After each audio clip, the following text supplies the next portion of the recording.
What's up, guys? Welcome to another video. I'm David. And I'm Manny, and today we're going to talk about Tegu breeding, aka Prometheus does all the work. We do nothing.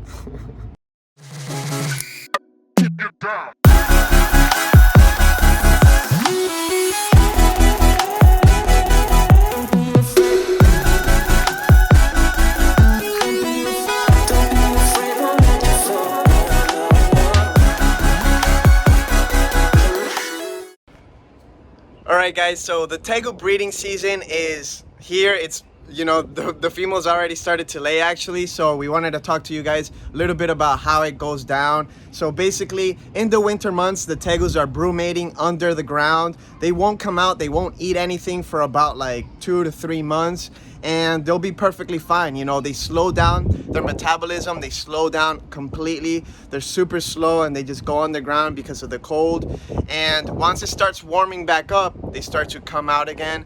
They pop off their winter coat, which is the thick layer of skin, that they shed off. And then once they pop that off, all the hormones and stuff start coming out. The Tegus start smelling each other, and that's when Prometheus gets to work.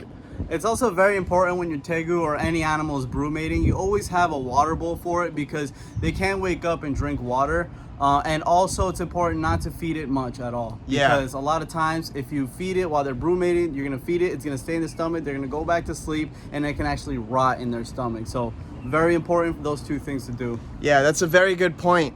A lot of animals that brumate, especially if you artificially brumate them in the, like blue-tongued skinks or some of the snakes, you want to make sure they flush out their system. So you want to start the brumation after they go completely poop out whatever their last meal was, so they don't have that in their stomach, because reptiles, they're cold-blooded. They need that heat to digest, especially a lot of these animals like blue-tongued skinks, tegus, snakes. So you want to make sure they're flushed out completely before they go into brumation. And then once they go into brumation, you just have to wait until they wake back up. And they usually wake up once it starts getting warmer. For us, it was a little bit later this year because Florida was having kind of a weird winter. So like around March is when they really started to wake up. Prometheus started breeding. And then once you notice your Tegu has been bred and she starts getting bigger and bigger and bigger, it's important to give it either some fresh cypress mulch, some hay, something for it to be able to build a nest. It's very important. These guys like to build nests, and that's where they'll eventually lay their eggs. And Tegus are actually one of the only lizards that build nests. I read somewhere that they're the only lizard, but don't quote me on that, I'm not sure. But for sure, crested geckos will bury their eggs and cover it up, but a Tegu will build the nest. The females will come, gather up all the hay, gather up all the mulch. They'll make a little hole for themselves to lay in it. Then they come out and they cover it back up. It's like a legitimate nest. It's really cool. And they actually protect it as well. Yeah. Like when I don't know if we caught it on video, but a couple of times when we started getting near the nest, they kind of like approach you like, hey, what are you doing there? Yeah. So that's important. And then once you collect the eggs, it's important to get them to a medium right away. Yeah. Also you'd like to place the egg facing up the way it was facing, especially if it's been there for like 24 hours or more. If you catch it very early, you can kind of put it in whatever orientation you want because the embryo hasn't even developed yet. And then you incubate them around 85, 86, 87 degrees, and they're gonna hatch anywhere from 2 to 3 months later. All right, so the Tegus started to lay eggs. This is Gaia's clutch. Now, obviously, she built this whole nest. As you can see, she's been pushing all the hay and the mulch over, and now she's ready to, lay. She already started digging, and obviously, these are fresh. Like, we literally caught her in the act. So we're gonna take these eggs and put them in the incubation medium, and we're using vermiculite, a little bit of vermiculite and perlite mixed. And we put Gaia in here so they could get a little bit territorial. So we just wanted to make sure she's not stressed out and that we could take the eggs safely. How many eggs do you think are in here in this clutch? I say 30. I say 35. I say 20. Looks fine.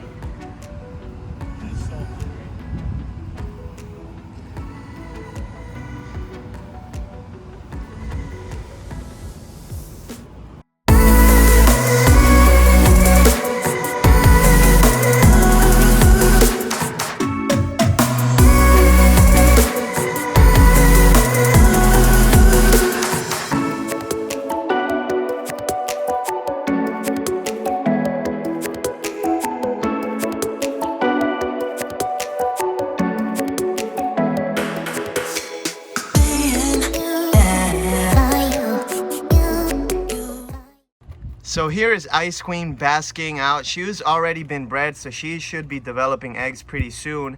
And one thing that we do for the Tegus, we basically put Prometheus in here and he does all the work. There's nothing special we have to do. You know, the instincts take over and he just breeds the females. Now, what we do for the females though is we added all this additional hay. Not hay, this is not hay, obviously. This is mulch. So we added all this mulch and she will kind of like dig around, smell it, and she'll start to build her nest. It's really cool to see. They'll push, even dirt from over there, she'll start to push and get it all over here, and she'll probably build it under here. This is her first time breeding, so she might not know exactly what she's doing, but yeah, they'll start to build their nest, and they'll start that about like two weeks before they actually lay the eggs. They start getting it ready. It's like they already know what's gonna happen, so it's pretty cool. Like I said, we don't have to do anything in particular for Prometheus to breed her. We just put him in here. As soon as she popped off her winter coat, you know, as soon as it started to come off, we put Prometheus in here because we know that's when, you know, she's gonna start to, the hormones are gonna start going and Prometheus is gonna smell it. So Prometheus gets on top of her. He kind of like moves his jowls up and down and gets her excited, I guess.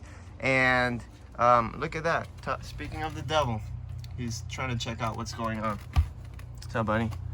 Yeah, he is. He just curved me bad. But so yeah, so he'll breed her, and then in a couple weeks later, she'll lay the eggs.